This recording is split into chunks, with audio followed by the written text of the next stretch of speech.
Juice 1073, Good Taste Brekky with Ellerina this morning. Now, things are really heating up in the kitchen on one of our favourite TV shows, Masterchef. The bottom four last night each had to choose a dish that Charlie Carrington had cooked in his own restaurant. There were 11 countries to choose from, and once chosen, a fine dining dish needed to be created that represented that country in just 60 minutes.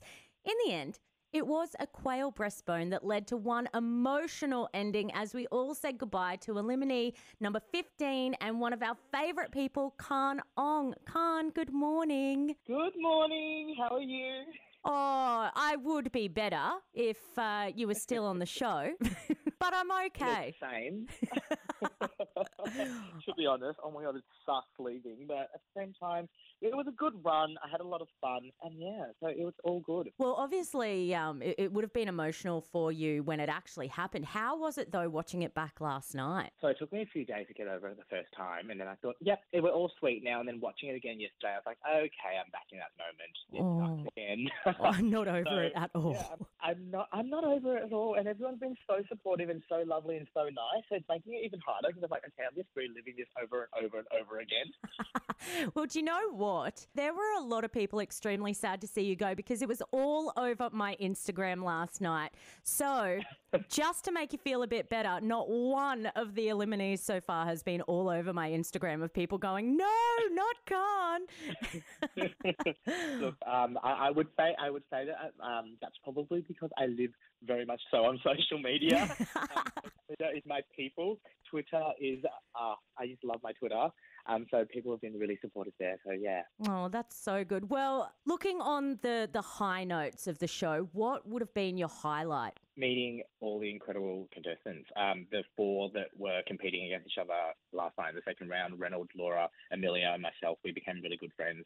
So that challenge became so much harder, but I'm just so thankful that I've met them. I speak to them still on the weekly, which is incredible. Oh, that's so good. All the friendships that do get formed out of things like that. You'd form such a strong bond having to go through, I don't want to say traumatic, but, you know, things get hectic in there. Oh, my God, what are you talking about? It is traumatic. Like, I was like, it was hard enough the first time around. The second time, I was like, am I going to do this? Am I going to go through this whole thing again where I'm just, like, on, like, edge the entire time? But no, it's also such a rewarding show. It's such a rewarding competition. It is so positive and so lovely that I was like, I have to come back. Yeah. Would you go back again? And if you would, for the third time, is there a different strategy you would do? I think it's a little bit too early to say that I would go back again. Still getting over this one. Just putting it into perspective, I've spent literally 12 months on Masterchef in the last 2.5 years. Yeah, wow. That's a lot of my life. Yeah.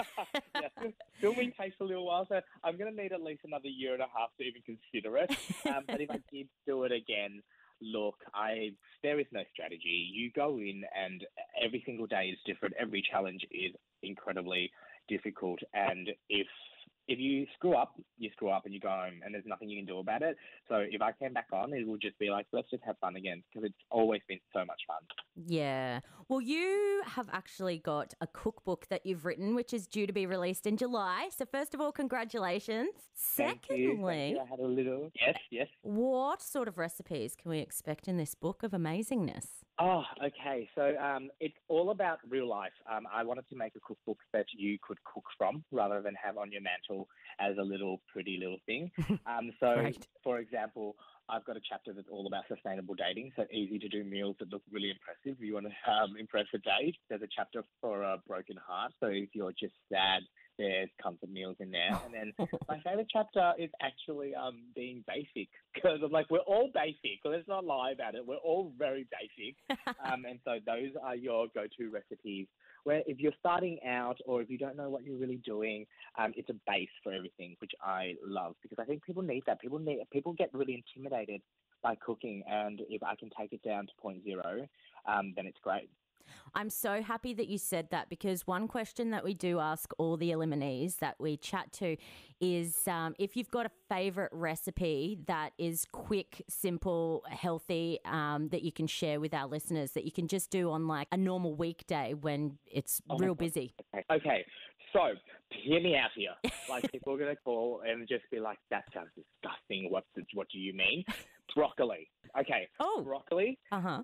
Okay. A can of Serena chili oil tuna. Not sponsored, by the way. I just love that so much. That chili oil, pour it into a pan, burn the heck out of your broccoli, high heat until it's really charred. You don't want to overcook it, so you don't want to cook it low. You want to cook it high so that it gets really brown. So slice it up, cook it really brown. Just mix the tuna through it, and you've got your veggies, you've got your protein. There's carbs in broccoli as well. It is so divine. It is so delicious. I eat it probably like 3 times a week. Throw some brown rice in there if you need some extra carbs, but it's so yum. You have to try it. Okay. Well, you have sold me. I will try it this afternoon, actually.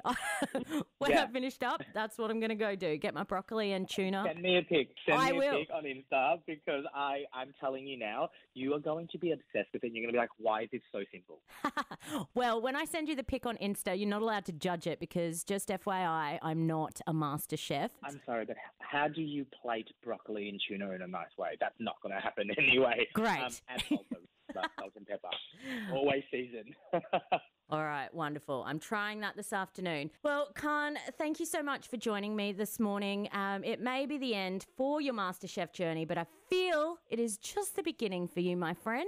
Oh, thank you. You're so sweet. Thank you so much for having me. Have a wonderful morning. Thank you so much, and I will shoot you my Instagram pic today. Perfect. Thank you. Bye now.